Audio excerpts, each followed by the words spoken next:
विनय कटियार के मन में क्या है? नहीं, हमारे मन में कुछ नहीं रहता। हम तो अपना फटे वस्त्र की दारू, उनके लोटा न खाली।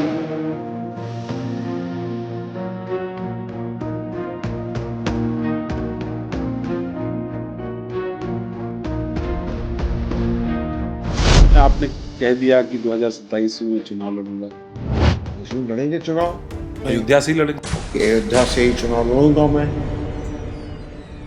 पार्टी बीजेपी ही होगी ना? अभी तक हमने कहा नहीं, लेकिन आज बता दिया आपको। एक और बाबरी मस्जिद बन रही है, आप लोग तो उसको हमेशा से कलंक और ढांचा कहते थे। हमारी इच्छा हुई कि चले इसको देखा मैं जरा क्या कर रहा है ये अल्लाह मियाँ।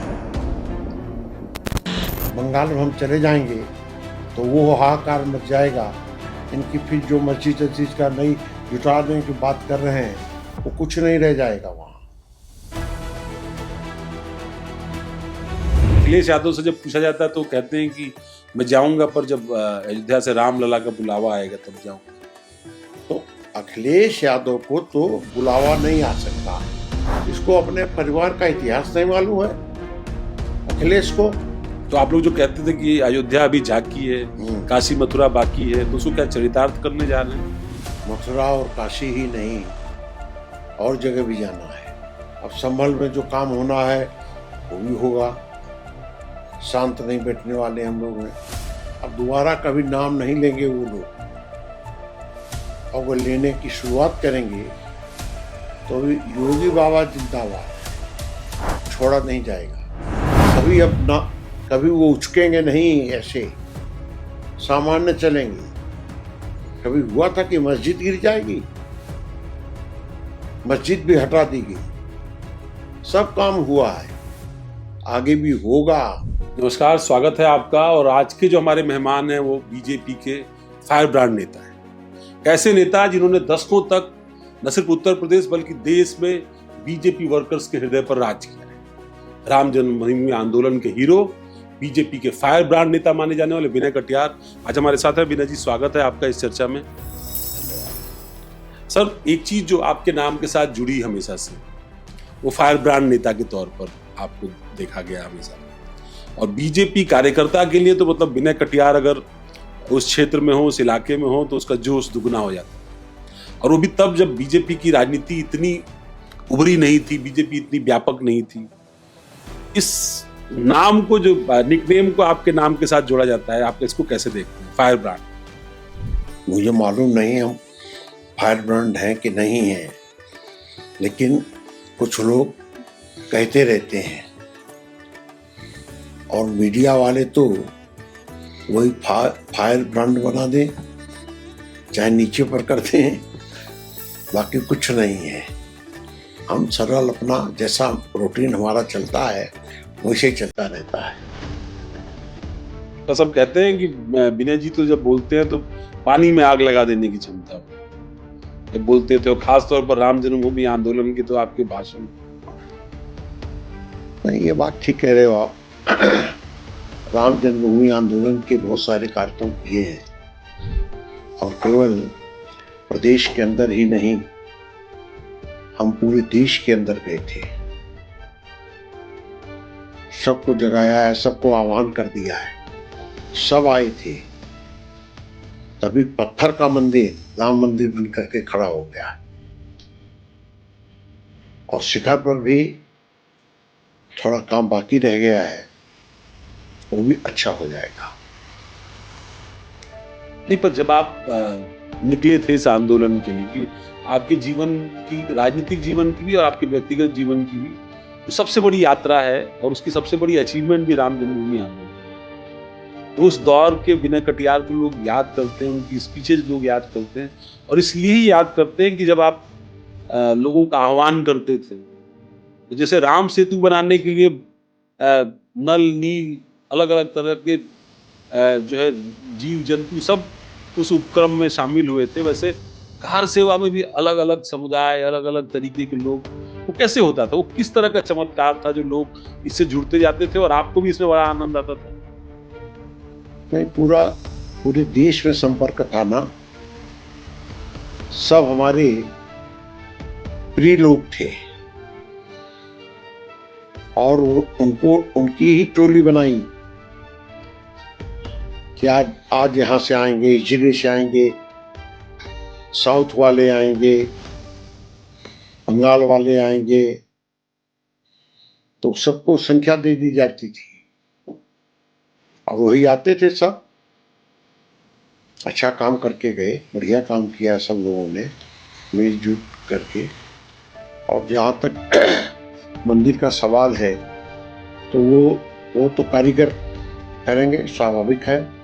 पत्थर की कढ़ाई होना, तराशना उसको, ये अपने आप में कला है।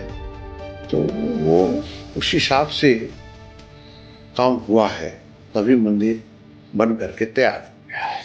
एक और निक नेम आपको देते हैं लोग, बजरंगी भी कहते हैं। बजरंग दल का भी आपने प्रतिनिधित्व किया और बजरंग दल को पहचान यूं कहें, अगर संघ के अनुसांगिक संगठन के रूप में बजरंग दल समूचे देश में लोकप्रिय हुआ, जैसे विश्व हिंदू परिषद अशोक जी के नेतृत्व में लोकप्रिय हुआ, वैसे बजरंग दल को पहचान आपने दिलाई। और एक दौर तो ऐसा था कि बजरंग दल का कार्यकर्ता बनने के लिए बड़ी होड़ होती थी, जैसे आज बीजेपी का कार्यकर्ता बनने की होड़ है, शायद तब बीजेपी का कार्यकर्ता बनने के लिए उतनी होड़ नहीं थी, पर बजरंग दल का कार्यकर्ता सब बनना चाहते थे क्योंकि उनका नेतृत्व तो बजरंगी कर रहे थे। तो ये बजरंगी नाम कैसे मिला था? नहीं, बजरंग दल एक विशेषता के रूप में उसको नाम दिया कि हनुमान जी के नाम पर काम करो, इसलिए उसको बजरंग दल कह दिया और पूरे देश के अंदर चला, अभी भी चल रहा है, आगे भी चलता रहेगा वो। और केवल राम मंदिर तक हम सीमित नहीं हैं, कुछ और जगह के लिए आगे बढ़ेंगे।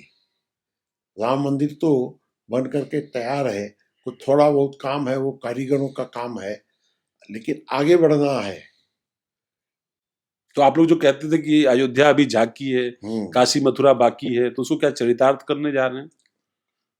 अब देखेंगे कहाँ से शुरू करें। मथुरा और काशी ही नहीं, और जगह भी जाना है। मैं देख रहा हूँ संभल, ताजमहल और क्या क्या चीजें तलाशी जा रही हैं, बहुत सारी जगह तलाशी जा रही है। नहीं, वो तो पुरानी बातें हैं। अब संभल में जो काम होना है वो भी होगा। शांत नहीं बैठने वाले हम लोग हैं। आपको लगता है संभल में जो कुछ हुआ, कुछ लोग इसकी आलोचना करते हैं, पर कुछ लोग ये कहते हैं कि चूंकि वो उसका इतिहास कल्कि के इतिहास से जुड़ा हुआ है, इनफैक्ट कल्कि का अवतार कहते हैं वहीं होना है, वो जो श्री हरि का वहां मंदिर बना है, वहां जो कुओं का इतिहास है, और भी तमाम सारी जो जोग्राफिकल चीजें, हिस्टोरिकल चीजें वहां पर है।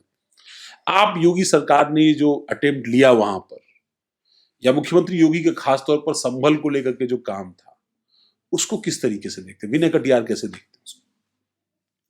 नहीं, मैं ये समझता हूँ कि योगी जी ने जो काम किया है वहां पर वो ऐतिहासिक हुआ है, क्योंकि एक वर्ग ने हिंदुओं के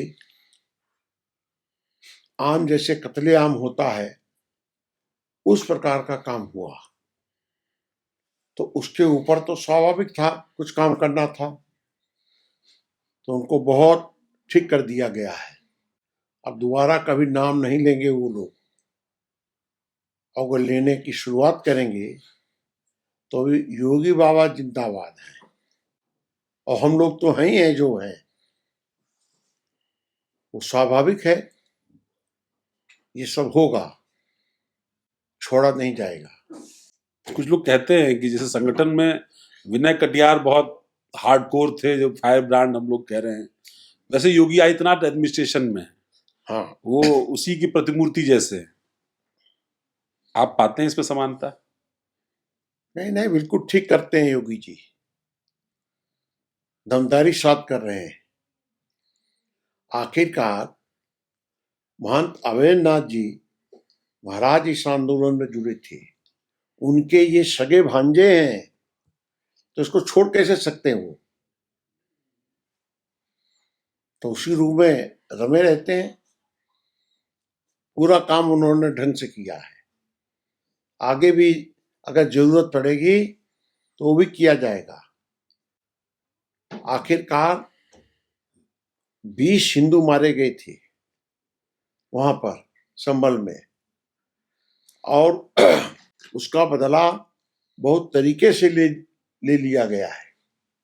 कभी अब ना, कभी वो उचकेंगे नहीं, ऐसे सामान्य चलेंगे। कभी हुआ था कि मस्जिद गिर जाएगी, मस्जिद भी हटा दी गई।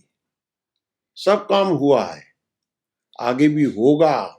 हाँ, बुलडोजर एक्शन भी हो रहा है, हमने देखा हाँ, अभी कुछ मदरसे वगैरह भी हाँ गिराए। हाँ हाँ हाँ, तो वो होगा, वो होगा। शांत नहीं बैठने वाले हम लोग, उसका बदला होगा। 20 के लोगों की जगह 30-40 लोग मारे जाएंगे। ये सब समाप्त हो रहा है धीरे धीरे, देखते रहो। अभी तो आपके विनय जी का पूरा समर्थन है योगी आदित्यनाथ जी को, हैं? खासतौर पर जो वो ये सख्त कार्रवाई कर रहे हैं। समर्थन, पूरा समर्थन है हमारा। अगर वो ढीले तनिक हो जाएंगे तो हम कड़े हो जाएंगे, और ढीले होने वाले नहीं, नौजवान है। महान तवेंद्रनाथ जी ने इस काम को किया था, शुरू किया था, सब किया था। हम लोग साथ ही में रहते थे। तो योगी जी कहाँ चले जाएंगे? उनके सगे भांजे हैं ये, तो काम तो करेंगे ही। और नहीं करेंगे तो आप कह रहे हैं कि हम, हाँ, और नहीं करने का तो कोई सवाल ही नहीं उठता है। वो रोज आ रहे हैं लखनऊ, रोज चले जा रहे हैं अपने अयोध्या धाम, तो काम तो कर ही रहे हैं वो। अब वो तो अयोध्या रोज जाते हैं, पर अखिलेश यादव से जब पूछा जाता है तो कहते हैं कि मैं जाऊंगा, पर जब अयोध्या से रामलला का बुलावा आएगा तब जाऊंगा। तो अखिलेश यादव को तो बुलावा नहीं आ सकता है। मुलायम सिंह जी को, जो उनके पिताजी रहे हैं, वो बिना बुलाए आते थे। और एक बार नहीं आए तो हमने उनको कहा फोन पर, हमने कहा आज कहाँ चले गए हो, आज आपका काम है यहाँ। मुलायम सिंह जी ने कहा कि हमको थोड़ा समय दो, वो मुख्यमंत्री थे उस समय, कहा हमको थोड़ा समय दे दो और मैं अभी आ रहा हूं। वो तुरंत आए, क्या क्या काम बताया, सब किया। इसको अपने परिवार का इतिहास नहीं मालूम है अखिलेश को, क्या है, कैसा किया है उनके पिताजी ने। तुमको शर्म लगनी चाहिए। आपका सुझाव है कि उनको जाना चाहिए, राम मंदिर का दर्शन करना चाहिए? नहीं, दर्शन हो तो करें ही करें, काम करें, काम करें। तो कह रहे हैं कि अयोध्या में हमने काम किया था, इसलिए आपकी सरकार ने, आपके लोगों ने वहां मंदिर बनवाया, फिर भी बीजेपी को वहां हरवा करके उनके उम्मीदवार को जिता दिया गया, वहां की जनता ने जिता दिया। ऐसा बिल्कुल नहीं, ऐसा बिल्कुल नहीं। तो पार्लियामेंट में तो आपको खड़ा कर देते हैं अवधेश प्रसाद को, वो आप देखते ही होंगे। पार्लियामेंट में तो अवधेश प्रसाद जी को खड़ा कर देते हैं। अरे उससे ज्यादा झूठा आदमी कोई है आपको मालूम है क्या इस विषय में? अखिलेश नहीं बोल सकते, लेकिन ये बोल लिया अवधेश प्रसाद जी, और हमारा बड़ा प्रिय है वो। अभी तो कल ही वो राम जन्मभूमि मंदिर में घूम करके आए हैं, अपने परिवार के साथ गए थे ना, मैंने तस्वीर देखी। हाँ, तो उनको जब तस्वीर आप देख लिए हो, और हमको तो तुरंत ही मालूम हुआ कि अवधेश जी आए हैं परिवार के साथ, तो हमको अच्छा लगा, बढ़िया लगा। पर ये आपको, या मतलब एक बीजेपी के नेता वर्कर होने के नाते, उस आंदोलन से जुड़े होने के नाते, कि जब राम जन्मभूमि पर इतना भव्य मंदिर बन गया, इसके बाद भी वहां की जनता ने मत नहीं दिया आपकी पार्टी के समर्थन में, और आपका उम्मीदवार वहां हार गया, और समाजवादी पार्टी का उम्मीदवार वहां जीत गया। जिस पार्टी पर आरोप लगता था, आप ही की पार्टी के लोग आरोप लगाते थे कि वहां गोली चलवाई गई कार सेवकों के ऊपर, आप तो उस घटना में वहां मौजूद थे। नहीं तो उसके लिए क्या करना? ये तो आप मान लो बताइए। हार गए। मैं हार के कारणों की बात कर रहा नहीं नहीं, मैं कारणों पर नहीं जा रहा हूं, व्यक्ति के व्यवहार पर जा रहा हूं। जो जैसा करेगा वो वैसा भरेगा। हूं। आपको लगता है कि अयोध्या को अच्छा प्रतिनिधित्व नहीं मिला, खासतौर पर बीते कुछ सालों में, जब उसकी विकास की यात्रा बढ़ रही थी आगे, जब दिल्ली में आपकी सरकार थी, लखनऊ में आपकी सरकार बन गई थी, कुछ योग्य जनप्रतिनिधियों की जरूरत थी अयोध्या को, जो नहीं हुआ? आपको ऐसा लगता है? अब कुछ तो कारण रहे होंगे, कुछ तो कारण रहे ही हैं। अब आगे कारण ठीक हो जाए इसकी व्यवस्था करेंगे हम लोग। इसी कड़ी में आपने कह दिया कि 2027 में मैं चुनाव लड़ूंगा। हमने ना, हम्म। पता नहीं हमने कैसे कह दिया, अभी तो कुछ बोले भी नहीं थे। इसीलिए पूछ रहा हूँ, ये जो बात मैं कह रहा हूँ कि आपको ये लग रहा है, और आपने भी कहा कि आपको ऐसा लगता है कि कुछ तो कारण होंगे ही, क्या ये वही कारण है जिनके नाते ये मन आया? क्योंकि आप ऑलमोस्ट आपने अपने आप को थोड़ा थोड़ा पीछे लिया था, ये दिखाई पड़ता है कि चाहे जिन भी कारणों से, पर आपने अपने आप को थोड़ा पीछे लिया था कि ठीक है, जो लोग आगे बढ़ रहे हैं वो आगे बढ़े, विचारधारा आगे बढ़े। पर अयोध्या चूंकि आपका की कर्म भूमि रही है, उस आंदोलन से आपका चेहरा जुड़ा रहा है, आपका परिश्रम जुड़ा रहा है, आपका भाग्य जुड़ा रहा है, और उस चीज में अगर उपेक्षा दिखाई पड़े कि अयोध्या में जनप्रतिनिधि अच्छा नहीं है, हम अच्छे व्यक्ति को वहां नहीं दे पा रहे हैं नेतृत्व करने के लिए, तो जिस रफ्तार से वो बेहतर और होनी चाहिए थी, वो तो ठीक है, मुख्यमंत्री प्रधानमंत्री आपके प्रयास कर रहे हैं, उनसे चीजें हो रही हैं, पर लोकल लेवल पर भी लीडरशिप का होना वहां जरूरी है। हाँ वो आपके ठीक है। पुराने विधायक के ऊपर आरोप लगे थे, पुराने मेयर के ऊपर आरोप लगे थे, उनका तो खैर टिकट बदल दिया आपने, और विधायक जी का टिकट नहीं बदला। लोकसभा के उम्मीदवार को लेकर के भी बात हुई, उन्होंने जिस तरह का बयान दिया 400 पार वाला, वो पार्टी को बैकफायर कर गया पूरे देश में। तो ये कहीं ना दिखाता है कि जो लोग वहां होने चाहिए थे वो मिसफिट थे, या जो जो थे। 400 पार वाली बात कही ना, तो ये तो गलत बात हो गई। लेकिन इस प्रकार की बात ये हल्की नहीं करनी चाहिए। 400 पार ये बड़ी भारी बात होती है। सोच समझकर बयान देना चाहिए। जनरल कुछ बोलना हो, कहीं कुछ और करना हो, वो तो एक अलग बात हो गई। लेकिन जब आप किसी किसी न किसी रूप में अपनी बात को तेजी के साथ कहते हो तो वो बात सही होनी चाहिए, ये झूठा बात नहीं होनी चाहिए। वो हो गई। हमको भी मालूम है 400 पार कैसे होगी वहां। वहां तो जुटना पड़ता है। हर विधानसभा पर बहुत तगड़ी लड़ाई होती है, और अभी भी होगी। तो अपने अपने विधानसभा को जिनको लड़ना है वो उस विधानसभा को में जाना चाहिए उन लोगों को। अगर नहीं जाएंगे तो एकदम कहेंगे कि भाई हमको टिकट दे दो, हमको टिकट दे दो, तो ये अब नहीं चलने वाला है। छुट्टी होने वाली है।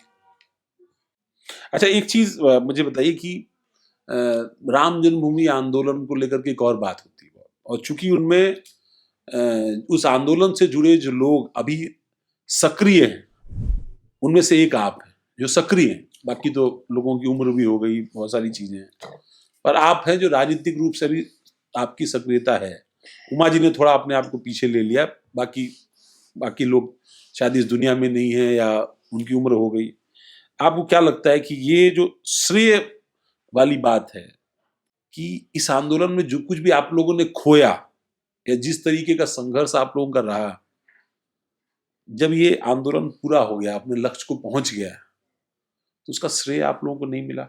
इसकी जरूरत भी नहीं है, क्योंकि आगे बढ़ना है हमको। कहाँ जाना है ये बात पता चलेगा आपको।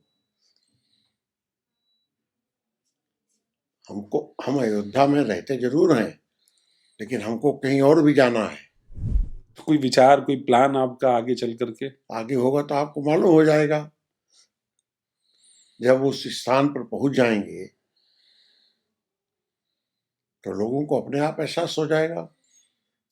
तो मतलब ये माना जाए कि विनय कटियार एक बार फिर लोगों को जुटाने, कार्यकर्ताओं को, कार्यसेवकों को उनका आह्वान करने, एक नए प्रयास के लिए, एक नई यात्रा के लिए, एक नए मिशन के लिए आगे बढ़ने जा रहे हैं। एक मिशन वाली जो बात कही है, ये हमारा एक एक एक एक, एक खत्म नहीं होने वाला अभी जल्दी है।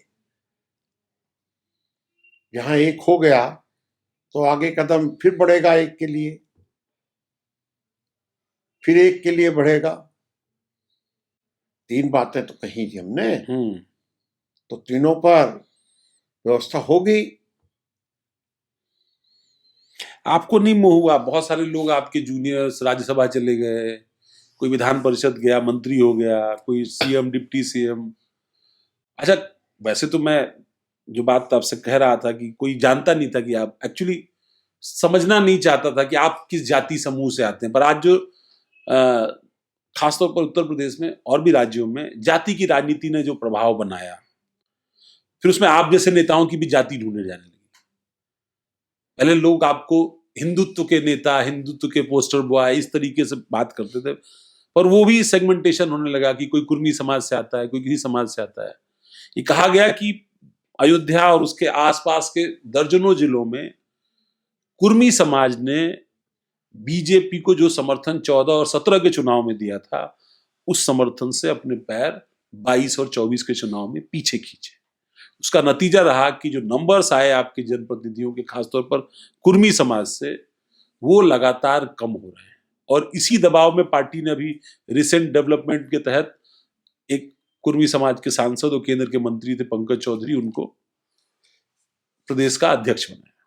पंकज चौधरी तो गोरखपुर के हैं, अयोध्या में कहाँ आ गए? नहीं, मैं पूरे प्रदेश में कुर्मी समाज की बात कर रहा था। नहीं, तो पूरे प्रदेश का कुर्मी समाज कहीं बैक नहीं है, वो सब आक्रामक है। और जिस दिन हम चल निकल पड़ेंगे तो सब एक हो जाएंगे, वो कुर्मी ही नहीं होंगे, ठाकुर पंडित सब साथ में रहेंगे हमारे, और सब हमको मानते हैं। आज नहीं, पहले से चला आ रहा है, और हम भी आज से नहीं, लगातार हम जा रहे हैं। अभी हमने पूरे प्रदेश का हर जिले के अंदर 1 महीने के अंदर घूम के आया हूं, और अच्छा हमको रिस्पांस मिला, बढ़िया मिला। तो ये काम तो हो ही रहा है ना। नहीं, पर 14 और 17 में समर्थन मिला, पर 22 से 24 के आंकड़े बताते हैं कि नाराजगी थी। नाराजगी के कई कारण हो सकते हैं। नाराजगी कारण हो सकता है कि टिकट में उस तरह का पार्टिसिपेशन नहीं मिलना, राजनीतिक प्रतिनिधित्व उस तरीके का नहीं मिलना, जमीनी नेताओं को या जमीनी कार्यकर्ताओं को महत्व न मिलना, जो शायद सामने के खेमे ने दिया है। समाजवादी पार्टी ने सबसे ज्यादा टिकट दिए कुर्मी समाज के लोगों को, चाहे वो विधानसभा हो और वो चाहे लोकसभा हो। अब बीजेपी और एनडीए में तो अनुप्रिया पटेल भी थी, उनका भी 2 सांसद था, एक हार गया इस बार। तो अखिलेश यादव के पार्टी में जब चुनाव हो गया तो कितने कुर्मी आगे बढ़ गए। और लोकसभा तो बहुतों को भेजा आपके अरे भाई, इलाके से। लोकसभा में भी कितने कुर्मी गए हैं उनके, कई आप सारे हमको गए, बताइए कितने कुर्मी गए। कई सारे गए। मतलब आप राम प्रसाद चौधरी, लालजी वर्मा, आपका लखीमपुर खीरी से जो एमपी हैं, वो ऐसे बहुत सारे एमपी कुर्मी समाज से गए। बीजेपी से इससे ज्यादा गए, इससे ज्यादा गए हुए हैं। हाँ, पहले गए, मैं तो कह रहा हूँ पहले गए। नहीं, पहले भी गए, इस बार भी गए। तो पार्टी इतनी चिंतित क्यों थी इस वोट बैंक को लेकर? नहीं, और वो स्वाभाविक है भाई, चिंता तो करनी ही चाहिए, घपले में नहीं रहना चाहिए। पर बहुत सारे लोगों को ये लगता है, बहुत सारे कार्यकर्ताओं को ये लगता है कि शायद अगर आपको समय रहते उन्होंने उपयोग किया होता, तो ये स्थिति नहीं आती, खासतौर पर इस वोट बैंक को लेकर के जब पार्टी तलाश कर रही थी कि किसको भेजें, किसको बोलें, किसको समायोजित करें। और उस इलाके में खासतौर पर नुकसान हुआ जिस इलाके में तो आपकी कर्म भूमि रही है, आप जहां बैठते हैं, और आपका ही उपयोग पार्टी नहीं कर रही थी।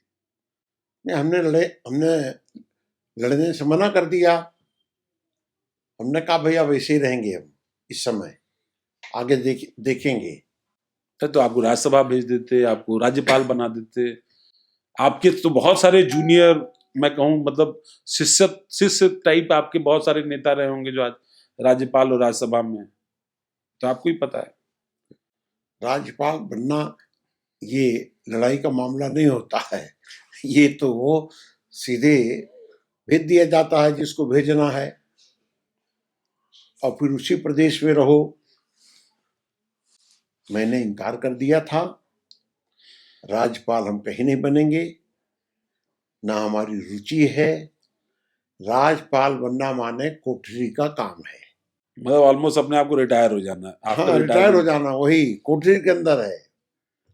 तो ऐसी जगह क्यों जाएंगे हम? तो चुनाव लड़ने से आपने मना कर दिया, राज्यपाल बनने से आपने मना कर दिया। हाँ, तो ठीक किया। राजनीति में तो और फिर हमको जाना होगा तो फिर चले जाएंगे। अब तो लग रहा है कि आप मन बना रहे हैं। हाँ। मन में क्या है, विनय कटियार के मन में क्या है? नहीं, हमारे मन में कुछ नहीं रहता। हम तो अपना फटे मस्त गिरधारी, जिनके लोटा न थाली, समझिए हम तो उस स्वभाव का आदमी है। मतलब इसीलिए तो कह रहा हूँ, लोग ये जो आपका ये स्वभाव है ना, ये जो फायर ब्रांड स्वभाव जिसको कहते हैं, यही आपके लिए मुश्किल बनी है, ये आप भी जानते हैं। ये मुश्किल नहीं है, यही काम का है, कोई मुश्किल नहीं है। इसी के कारण सब जगह सम्मान भी मिलता है। हर जिले के अंदर अगर आप हम चले जाएं, केरल से लेकर के यहाँ तक आ जाएं, सब जगह सम्मान है। किसी नेता को सब राज्यों में सम्मान मिल जाए, ये बहुत बड़ी बात होती है। आसान नहीं होता है किसी के यहाँ जाना, किसी क्षेत्र में जाना, उसको सम्मान मिल जाना, वो नहीं फिर होता है।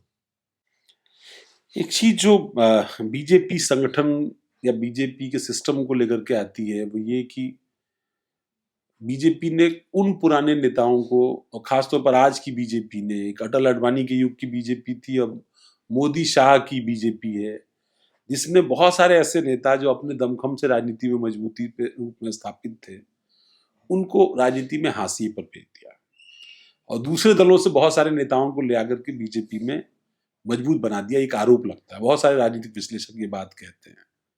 आप इससे कितना इत्तेफाक? हम इसको नहीं मानते। कितने लोगों को नया बना, दूसरे दलों से आए हुए किसी को बना दिया है। गिने चुने होंगे कोई एक दो, बस, इससे अधिक नहीं। भाई ये तो हमेशा चली आती परंपरा।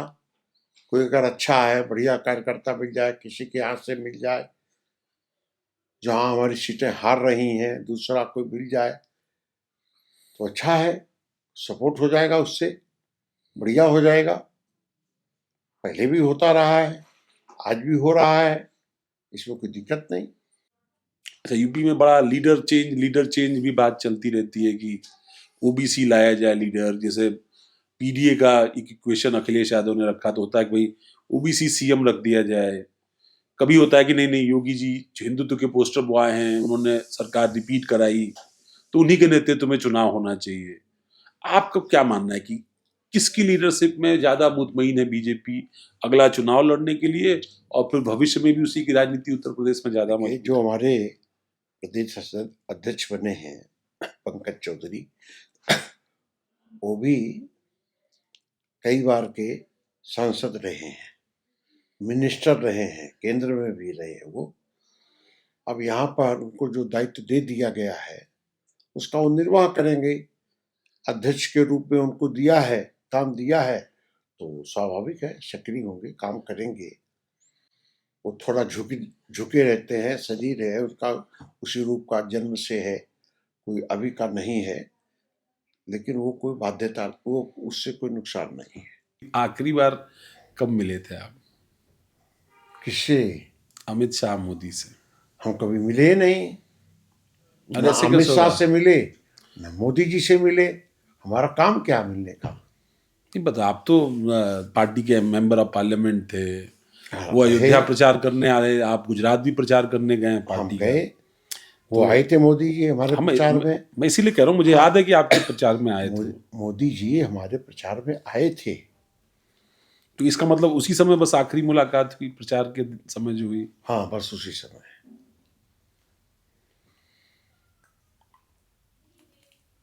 कभी मन नहीं हुआ, हम्म, कभी मन नहीं बना कि कुछ अपने लिए, कुछ अपने राजनीतिक भविष्य के लिए? क्या बहुत सारे लोग, बहुत बड़े बड़े नेता जाते हैं क्या मिलने के लिए। देखिए, ऐसा है, अपना अपना स्वभाव है। हमारा काम है नहीं। हम सामान्यतः कोई कार्यकर्ता है, जैसे क्षेत्र में जाते हैं तो मन बना लेते हैं कि भाई चलो आज इसके घर चले चले, आज उसके घर चले चले, आज उसके घर चले चले। तो ये तो रहता है। अब बड़े लोग हैं, अब इनके यहाँ क्या जाएं हम छोटे हैं जरा। अरे कहाँ छोटे हैं, आज इतने बार के एमपी हैं आप, राम जन्मभूमि आंदोलन के सिरमौर हैं, आप कहाँ छोटे हैं? हाँ, तो जो भी है उसको चाहे छोटा मानो चाहे बड़ा मानो। योगी जी से मुलाकात होती है, उनसे भी नहीं होती? नहीं, योगी जी से 2 बार हुई है। और मैं अभी गोरखनाथ मंदिर गया था, देवरिया से आया, फिर हमने कहा चलो मंदिर के दर्शन कर लिए जाएं। तब उन्होंने, योगी जी यहाँ थे लखनऊ में, रात हो गई थी, तो उनके जो बाकी लोग रहते हैं वहाँ, जी। उन्होंने कहा इनको मट्ठा अट्ठा पिला दो हैं, और कुछ खाने को हो तो इनको खाना खिला दो। तो हमने कहा भैया मट्ठा तुम पिला दो, खाना ना नहीं खाएंगे। और सच में खाकर चले थे। वो आपकी अपनी स्टाइल है ना, वो कार्यकर्ता के घर आप खाना खाते हैं रास्ते में। हाँ, खाते हैं। तो आपने पहले से कह रखा होगा, कहीं है जाने वाले होंगे आप, कहीं आपका कार्यक्रम रहा होगा पहले से कहीं भोजन का रास्ते में। हाँ, वो रहता है।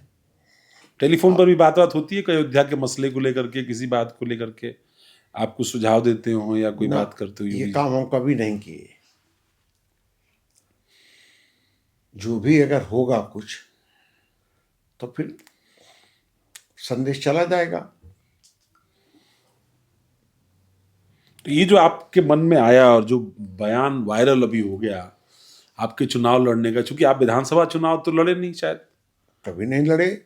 और अचानक आपने 2027 के चुनाव की बात कर दी, तो ये बड़ा हड़कंप मच गया है। सबको ही लग रहा है कि मतलब विनय कटियार एक्चुअली 27 के चुनाव को टारगेट कर रहे हैं या 29 के चुनाव को कर रहे हैं, क्योंकि 29 के चुनाव में भी एक विकल्प है, चूंकि आपके उम्मीदवार पिछली बार हार गए थे और उनकी भी राजनीतिक अवस्था हो चुकी है, कई बार वो भी लोकसभा विधानसभा जा चुके हैं।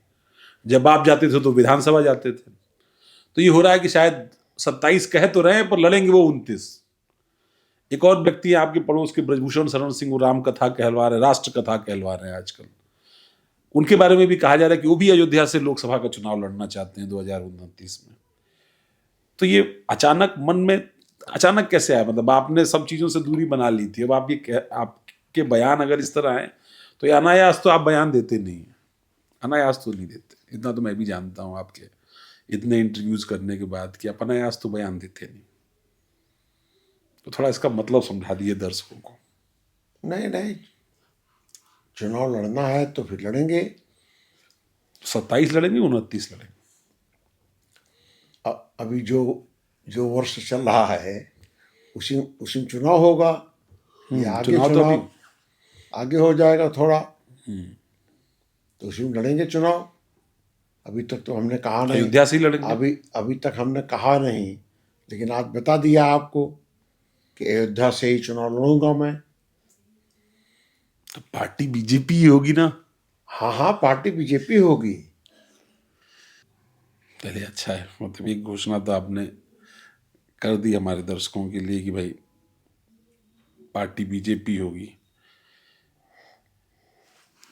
एक प्रश्न एडमिनिस्ट्रेशन को लेकर के आता है, और ये कहते हैं कि प्रशासन ने, और कई सारे जनप्रतिनिधि ये कहते हैं कि प्रशासन ने कहीं ना कहीं जनप्रतिनिधियों की जो भूमिका है या जनप्रतिनिधियों के अपने आचरण ने कहीं ना कहीं उनको सरकार या गवर्नेंस की जो व्यवस्था है उसमें कमजोर किया है। और ये बीएसपी, फिर समाजवादी पार्टी, फिर बीजेपी की सरकारों में क्रमशः आगे बढ़ता गया। ब्यूरोक्रेट ज़्यादा ताकतवर हुआ और लेजिस्लेचर लगातार कमजोर हुआ। और आज नतीजा है कि लेजिस्लेचर जाकर के हाथ जोड़ते हैं ब्यूरोक्रेट्स के सामने कि हमारे काम कर दीजिए, सड़क बना दीजिए। आप इस परंपरा को ठीक मानते हैं? ऐसा है, अयोध्या में ये परंपरा कभी जन्मी नहीं है और न जन्मने देंगे हम जब तक वहाँ हैं, चाहे हम सांसद रहें चाहे न रहें। अगर कोई डीएम एसपी इस मामले में अगर गड़बड़ी करेगा तो आप ये जान लो हम कुछ भी ना होते हुए भी इनकी छुट्टी कर देंगे यहाँ से। एक चीज जो आपने कही, आपको जेड सिक्योरिटी मिली हुई है, और आजकल जो है जेड प्लस है। जेड प्लस सिक्योरिटी आपको मिली है राम जन्मभूमि आंदोलन के, चूंकि आप मुख्य किरदार रहे और आपको थ्रेट हमेशा से रहा है इसको लेकर के। ये जो इस वक्त कट्टरपंथ बढ़ा हुआ है, समूची दुनिया में बढ़ा हुआ है, और बहुत सारी घटनाएं हो रही हैं। मसलन बांग्लादेश में आपने देखा 6 से ज़्यादा हिंदुओं की हत्या हो गई। कल एक बेटी के साथ गैंगरेप हुआ वहाँ पर। ये घटनाएं झकझोरती हैं विनय कटियार को। जाहिर सी बात है, जिस तरह का आपका राजनीतिक किरदार रहा है और इस तरह का कट्टरपंथ, तो खासतौर पर इस्लामिक कट्टरपंथ जिस रफ्तार से जिस तरह दुनिया में व्याप्त हो रहा है, आपको कभी खतरा लगता है कि आप तो जिस आंदोलन से जुड़े थे इसको लेकर के बड़ी बड़ी बातें हो रही हैं, तो हमेशा ही टारगेट रहता है, आप हमेशा टारगेट में रहें, सब जानते हैं, इंटेलिजेंस की सारी रिपोर्ट्स में आप हमेशा सॉफ्ट एक बड़ा टारगेट रहे हैं इस्लामिक कट्टरपंथियों के लिए। तो दुनिया जब इस तौर में जा रही है, इस तरीके से जा रही है, तो उस पर आपका क्या विश्लेषण है? आपको डर नहीं लगता? कभी नहीं डरे और कभी हमने मांग भी नहीं की सुरक्षा के लिए। जो भी सरकार आई है उन लोगों ने हमारी सुरक्षा की व्यवस्था कर दी। उनका इसको और कुछ हो जाएगा तो और मुसीबत हो जाएगी, इसलिए सुरक्षा देते रहो इनको।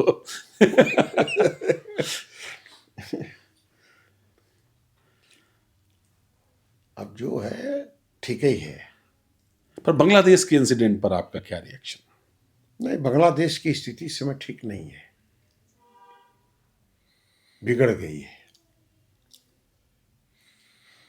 और जो घटनाएं वहाँ हो रही हैं उसमें जो हिंदू हैं वहाँ वो ज़्यादा प्रताड़ित हो रहे हैं इस समय, लेकिन उसमें मुसलमान भी प्रताड़ित हो रहे हैं। ऐसा नहीं है कि वो एक पक्षी हो गया हो, लेकिन फिर भी शेख हसीना के हटने के बाद कार्रवाई बहुत हो गई है वहाँ।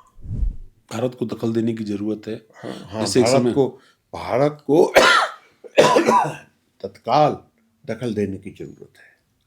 मैं तत्काल कह रहा हूँ, शब्द देने की जरूरत है।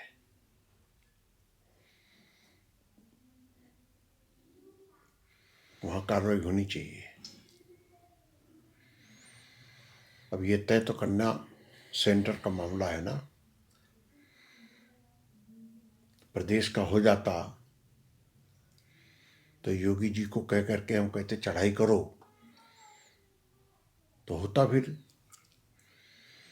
तो उत्तर प्रदेश में तो कुछ चढ़ाई की योगी जी ने, अतीक, मुख्तार, बहुत सारे वो किनारे हुए। वो पहले हो गए हैं, वो पहले हो चुके हैं। और अभी भी आप सुनते होंगे बाहुबलियों की संख्या तो घट नहीं रही है, बढ़ ही रही है। ठीक है कि इस्लामिक कट्टरपंथ या मुस्लिम माफिया कम हो गए होंगे, लेकिन माफियाओं की संख्या तो कोई बहुत कम होती हुई नहीं दिखती है। आप रोज देखते होंगे बड़ी बड़ी गाड़ियां, महंगी गाड़ियां, जितना बड़ा बाहुबली, जो जितना बड़ा माफिया उसके साथ उतनी बड़ी महंगी गाड़ी, 2-2, ढाई-ढाई, 3-3 करोड़ की गाड़ियां लेकर के घूम रहे हैं। महंगे महंगे अस्तबल में उनके घोड़े जा रहे हैं, हाथी जा रहे हैं, आज भी, आज के जमाने में। तो ये भी तो एक तरीके का ऑर्गेनाइज नहीं, क्राइम है। उनके पास अगर नहीं, ये क्राइम नहीं है, ये शौक है लोगों का रखने का। कहाँ हाथी मारने जा रहा है किसी को, लोगों की शौक है अपने घर में पालने की। घोड़े कहाँ किसको रौंदने जा रहे हैं, वो उनकी भी शौक है। तो इसलिए वो सब गलत नहीं है। पर पैसा कहाँ से ला रहे हैं? बराबर ने हाँ, लिखा भी अरे भाई कोडीन हमने सिरफ और नहीं किसका हमने किसका मामला है। नहीं नहीं, मैंने इसीलिए कहा कि भाई जिसके पास पैसा है वो काम कर रहा है, जिसके पास नहीं है तो वो अपना। अरे आप भी तो 5 बार सांसद रहे, आपके पास तो नहीं है लैंड क्रूजर। तो हमारे पास भैया जैसी स्थिति है वैसे ही है। और 5 बार और 2 बार के एमपीज के पास लैंड क्रूजर, फलाना फॉर्च्यूनर, ये वो गाड़ियों का काफिला चलता है। नहीं देखते आप भी देखते होंगे। हो सकता है आपके मैं नहीं जानता आपके घर परिवार में लोग आपको कहते हैं नहीं कहते हैं, और बहुत सारे लोगों के तो कहते भी होंगे। बहुत लोग मुझे भी बताते हैं कि उनके घर परिवार में कहने कुछ, के घर परिवार वाले हम लोग से भी शिकायत करते हैं, वही पापा ने, चाचा ने ऐसे नहीं किया। देखिए वो पड़ोसी, वो सांसद जी हैं, उनके घर में तो आपके परिवार ने कभी आपको नहीं तंग किया, कभी मांगा नहीं कुछ? कभी कुछ नहीं मांगा और न कभी कुछ किया है। हमारे यहाँ हमारी खेती है, पर्याप्त है।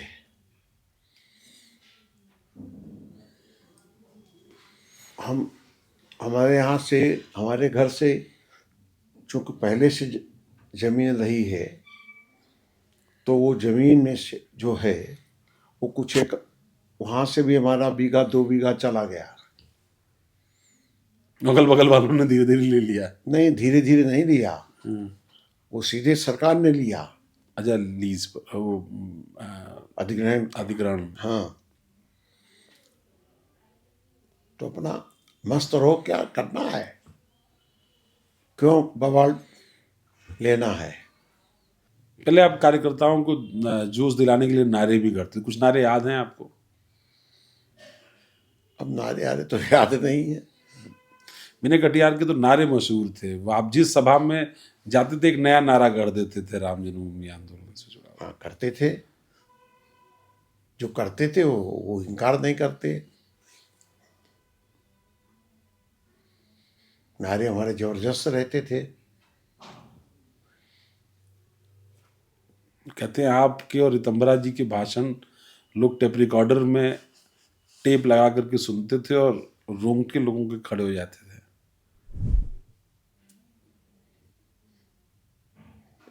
ये तो रहा है।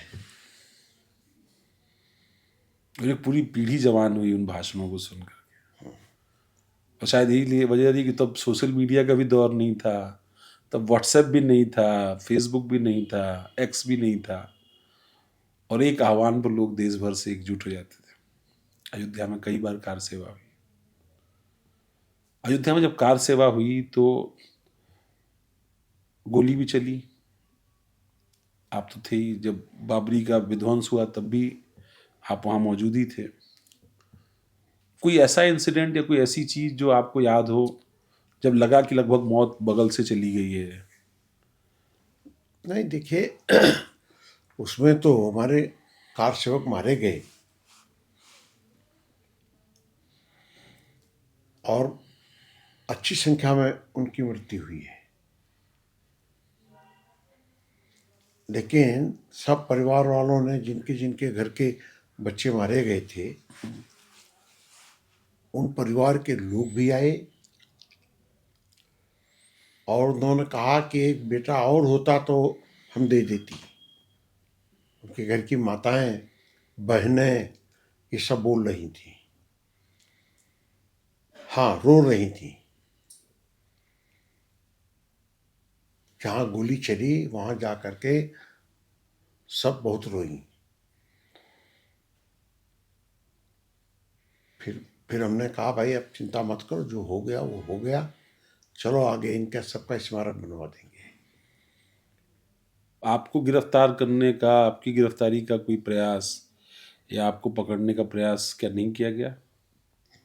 हमसे क्या करेंगे, कोई लाभ तो था नहीं उनको, लेकिन फिर भी जेल गए हम, गिरफ्तारी हो गई इसके बाद। और यहाँ की जेल में नहीं भेजा मैंने, अयोध्या की। कहाँ भेज दिया? रावर्सगंज में, वो नदी के किनारे। और जेल के अंदर नहीं, जो गेस्ट हाउस है उसमें हमको रखा। हम थे, कल्याण सिंह जी थे। कल्याण सिंह तो इस्तीफा देकर गए थे ना, जी। तो सीधे वो आ गए। उमा थी, रितंबरा थी, 5-6 लोग 7 लोग थे वहाँ पर। और थोड़े दिन के बाद फिर भेज दिया हमको वहाँ सीधा ललितपुर, वहाँ की जेल में। तो वहाँ जेल तो है नहीं, तो गेस्ट हाउस मिला। अच्छा, वो जो ऊपर ऊंचाई पे गेस्ट हाउस हाँ, है। सबसे ऊपर जो है। तो वो ऐसा मिला कि कोई आ नहीं सकता था हम लोगों के बीच में। विजय राजे सिंधिया थी गिरफ्तार, उसमें से हम थे। कल्याण सिंह जी फिर आ गए, और 2-3 लोग थे। फिर हम लोग उसी गेस्ट हाउस में रहे, 1 महीना वहाँ रखा। लेकिन किसी ने ये नहीं कहा कि हमको छोड़ दो। मुलायम सिंह फोन करते थे लोग? मुलायम सिंह जी कभी कभी कहते थे कि मैं कुछ हालचाल लेता था वहाँ, जो बीजेपी के बड़े नेता बंद हैं उनका। उमा जी को लेकर उन्होंने कोई उदाहरण दिया था कि उनके परिवार वाले बड़े परेशान थे, तो उन्होंने उनको मुलाकात के लिए भेजा था। ऐसा होता हुआ था क्या, या होता था क्या? ऐसा कोई संपर्क होता था अब मुख्यमंत्री के तौर? मैं इस विषय में मुझे नहीं जानकारी। मुलायम सिंह जी की कब बात हुई है, कैसे हुई है, ये हम लोगों को जानकारी नहीं। अच्छा, उसके बाद तो मुलायम सिंह जी जब उसके बाद दोबारा भी जब मुख्यमंत्री बने, तो खासतौर पर अयोध्या के मुद्दों को लेकर के आपसे बातचीत होती थी उनकी? जैसा आपने भी बताया था कि उनका किसी विषय में संपर्क हुआ था, जैसे उदाहरण आपने शुरुआत में दिया। हाँ, उनसे संपर्क होता था। वो मुख्यमंत्री थे दोबारा जब बने, तो उन्हीं का फोन आया था मेरे पास। हमने नहीं बात की थी, उन्होंने की थी। हाँ, उन्होंने की थी। नरसिंह राव जी ने बात की, देश के प्रधानमंत्री थे वो। नरसिंह राव ने क्या बात की आपसे? अब बहुत सारी बातें हुई हैं उसमें। नहीं, क्या मतलब कहें थोड़ा सब। चूंकि उन्होंने तो अपनी पुस्तक में लिखा है सब बहुत सारी चीजें हाँ, जो अयोध्या कांड को लेकर के। अयोध्या कांड को लेकर के अगर दिखा है उन्होंने, तो सही बातें होंगी। और आपकी सरकार ने तो उनको भारत रत्न भी दिया है। भारत भारत रत्न दिया है तो कोई बुराई नहीं की भाई। जो जिस काम के लिए काम हो रहा था वो तो ठीक था। अब उनको भारत रत्न मिल गया तो और अच्छा है। कोई कोई लोग कहते हैं कि वो थे भले कांग्रेस में, लेकिन काम उन्होंने आरएसएस का कर दिया था। कोई कोई लोग कहते हैं, आप भी जानते हो कई बार। नहीं, हम जानते नहीं हैं, हमने ही कराया है, हमने ही कराया है कि भारत रत्न को मिले। तो आप मतलब ये बात कह रहे हैं कि नरसिम्हा राव का भी समर्थन था इस पूरे आंदोलन को? नहीं, समर्थन नहीं था, वो तटस्थ थे। लेकिन उतने से आपका काम हो जा रहा था, अरे भाई, उनके आदमी न्यूट्रल रहने से। यही बड़ा भारी काम कर रहा है, गेस्ट हाउस में भेज रहा है। जेल में भेज देता तो मुश्किल हो जाती। और हमको अकेले भेजा है जेल में, और भी नैनी जेल में हम बंद हुए थे। Central jail, Naini central jail. हाँ, सेंट्रल उसमें जेल में जा कर के बड़ा मुश्किल में मेरी माँ गई थी मिलने। वो अनपढ़ थी, तो जा करके वहाँ बैठ गई उनके ऑफिस में। जेलर के। हाँ, जेलर के ऑफिस के। ये लोग जिद कर गए, जेल वाले, कि हम मुलाकात नहीं कराएंगे। उन्होंने कहा तो हम भी नहीं जाएंगी। तब 4 घंटे वो बैठी रही वहाँ पर। इसके वो बाद भी अंजना माता थी। हाँ वो भी अंजना माता। हाँ, और वो फिर हमको बुला करके, उसने, जेलर था, उसने भेंट कराई। तो सख्ती हुई थी आप लोगों पे, मतलब हैं? सख्ती हुई थी फिर आप लोगों पर आंदोलन के बाद? कौन शक्ति? जितना बता दिए वही शक्ति। नहीं, मुलायम सिंह ने भी तो सख्ती की होगी जब गोली चली आप लोगों के ऊपर, कई सारे कार्यसेवक मारे गए, सब चीजें हुई तो सख्ती तो हुई होगी उसके बाद। हाँ नहीं हाँ, हुई? हुई, पूरी शक्ति हुई। तो आज की सरकार जैसी होती तो घर और बुलडोजर से ढहा देते, सब कर देते, तो तब तो नहीं, जो शक्ति हुई, और जो गोली चलाने वाले लोग थे, वो भी दुखी हो रहे थे। मुलायम सिंह ने गोली जरूर चलाई,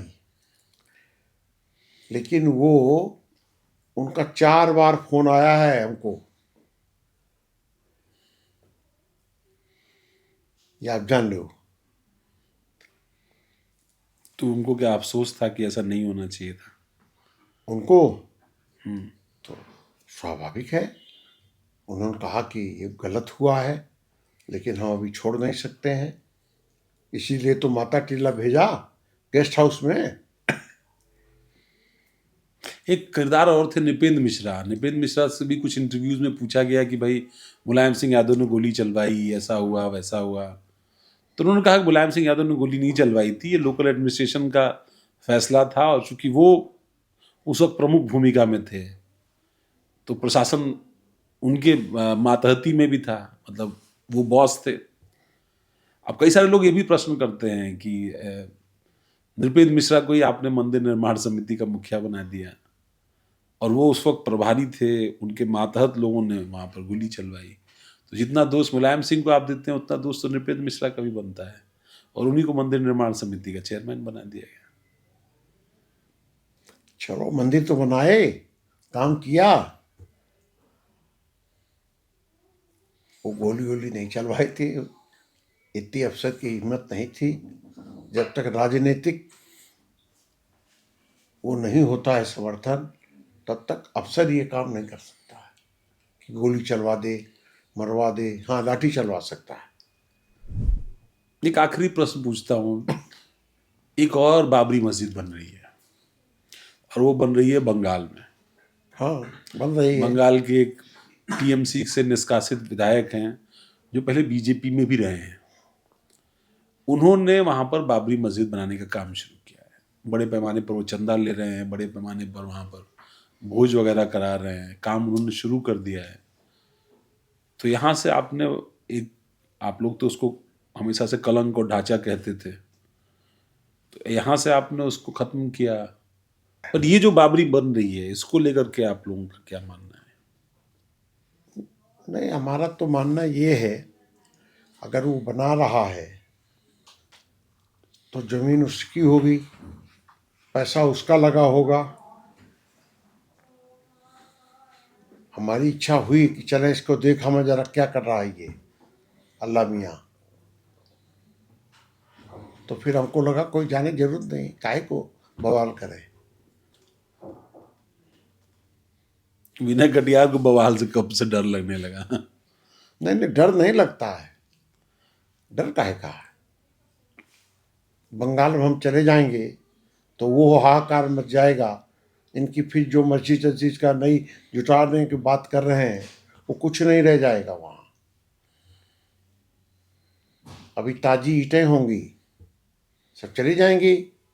ये कह रहे हैं आपकी 500 साल पुरानी ईंट उखाड़ने में टाइम नहीं लगा, तो मतलब 50 दिन पुरानी ईंट उखाड़ने में कितना टाइम लगेगा, ये कह रहे हैं आप?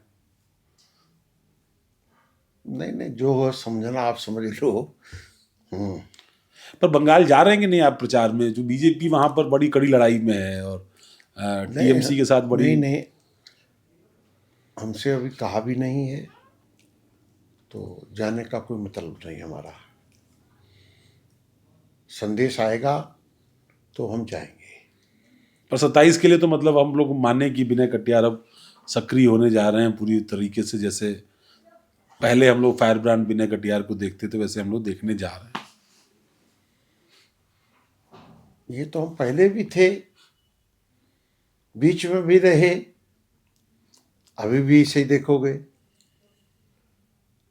न शरीर में कोई बदलाव है, कोई रात में सोता है, हम रात को चलते हैं। कभी हमारे साथ रहो तो आपको सब पता चल जाएगा। नहीं, 2 कार्यक्रम मैंने किए हैं आपके साथ 24 घंटे वाले। आपका जलपान और आपका भोजन सब साथ में देखा है मैंने, तो मुझे पता ही है। लेकिन अच्छा लगा आपसे बहुत लंबे समय बाद इतनी लंबी चर्चा करके, और ख़ास तौर पर ये जान करके कि राजनीतिक तौर पर एक बार फिर हम लोग विनय कटियार के वो फायर ब्रांड भाषण जो है वो सुनने जा रहे हैं, क्योंकि उसकी एक झलक जो है वो हमको इस पॉडकास्ट में मिली है। तो आपका अभिवादन, आपका बहुत धन्यवाद आज इस लंबी चर्चा में हमारे साथ जुड़ने के लिए। हमारे जो दर्शक इस पूरी चर्चा को देख रहे हैं, अपने विचार जरूर हमसे साझा करिएगा कि विनय कटियार की वापसी बीजेपी की उत्तर प्रदेश की चुनावी रणनीति और संभावनाओं को कितना मजबूती दे सकती है। अयोध्या की उस राजनीति को और अयोध्या के आंदोलन के उस विमर्श को विनय कटियार की वापसी राजनीतिक तौर पर राष्ट्रव्यापी क्या नया आयाम दे सकती है, इसमें दिलचस्पी दर्शकों की कितनी है, या आपके कमेंट से हमें पता चलेगा। हमारे यूट्यूब चैनल को, डिजिटल प्लेटफॉर्म्स को लाइक करिए, सब्सक्राइब करिए और अपनी प्रतिक्रिया जरूर दीजिएगा। धन्यवाद, नमस्कार।